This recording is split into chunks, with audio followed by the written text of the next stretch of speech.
Comment faire des storyboards ou Nemu en japonais pour un projet manga.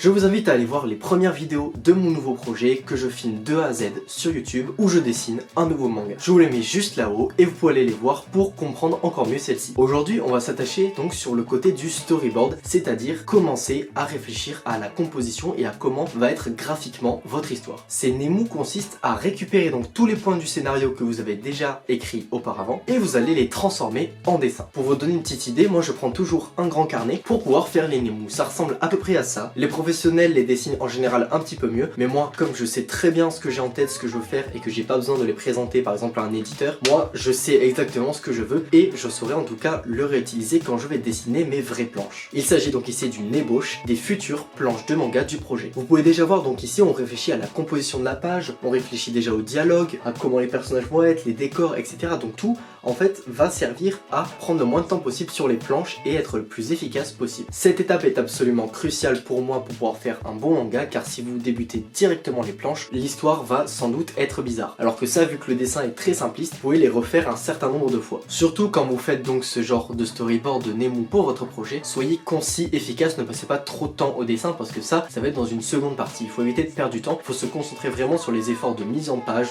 de dialogue. Si je peux vous donner un bon conseil, marquez vraiment vos dialogues et faites des croquis que vous allez comprendre après, car ça m'est arrivé de faire des Nemu, des storyboards ou que j'ai repris pendant mon projet et en fait j'avais oublié ce que je voulais faire ou je ne comprends pas très bien ce que j'ai mis, donc cette fois là pour ce projet j'ai fait plus attention, j'ai écrit toutes les bulles de tous les dialogues ou en tout cas à peu près, et je pourrais les remanier, mais je sais l'idée principale. Et c'est pareil pour les dessins, j'ai essayé de faire des pauses assez explicites pour pouvoir m'en rappeler. Je vais donc maintenant vous donner ma méthode pour faire mes Nemu et ensuite je vais vous montrer quelques petites vidéos, je vais filmer quand je vais les faire parce que là je vous ai montré déjà quelques pages, j'en ai fait environ 4 ou 5 alors que le projet fait une douzaine de pages, donc il va falloir que je les fasse dans cette vidéo. La première étape de ma méthode, c'est d'abord de définir le nombre de planches de votre projet. En effet, selon la longueur que vous voulez donner à votre manga, ça va être absolument différent. Moi, je fais un projet très court, donc il faut que les éléments se succèdent, que ce soit assez rapide. Alors que si vous étendez un projet sur une centaine, 200 de pages, comme un tome entier, là, ça va être très différent et ça va se construire plutôt par chapitre. Une fois qu'on a ça, vous allez définir votre technique, car en effet, il y en a deux. Il y a deux solutions, soit faire un storyboard à l'écrit, comme le font certaines personnes, où ils marquent page 1, exemple case 1,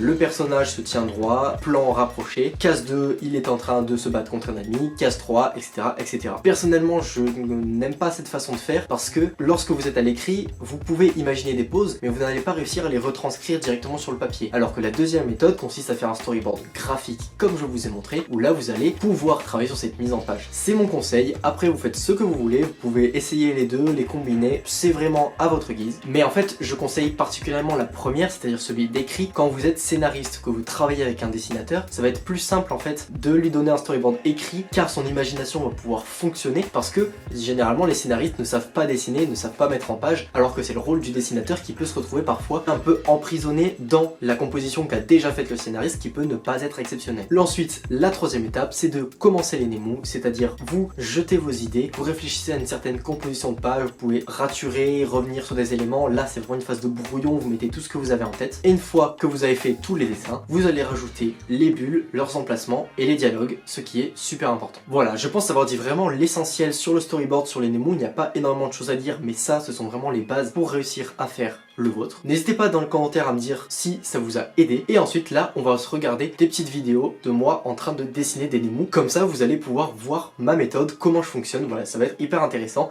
C'est parti. Ok, c'est parti, je prends mon grand carnet, un crayon, une gomme et je commence mon storyboard.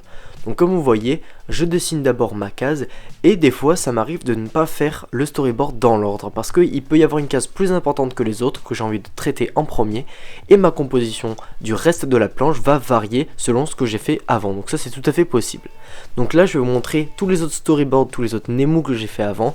Là je fais recto verso, voilà, pour économiser pas mal de papier, je fais même 2 planches sur une seule feuille. Mais voilà, c'est plutôt pas mal, ça permet quand même d'avoir une bonne composition. Ça sert à rien de le faire non plus en trop grand. Dans ce format là, ça devrait le faire. Donc ça arrive parfois même que je fasse vraiment pas d'effort comme ici, mais ça me permet quand même de savoir ce que je veux faire. Là parfois on s'applique un petit peu plus comme ici, quand je veux faire des choses un peu plus précises. Mais après, en cherchant des références et ce que je veux faire, j'arriverai très bien à retranscrire ce que j'avais fait. Voilà, c'est tout pour la vidéo d'aujourd'hui. N'hésitez pas à vous abonner et à mettre un like, ça fait vraiment super plaisir. A bientôt pour la prochaine vidéo.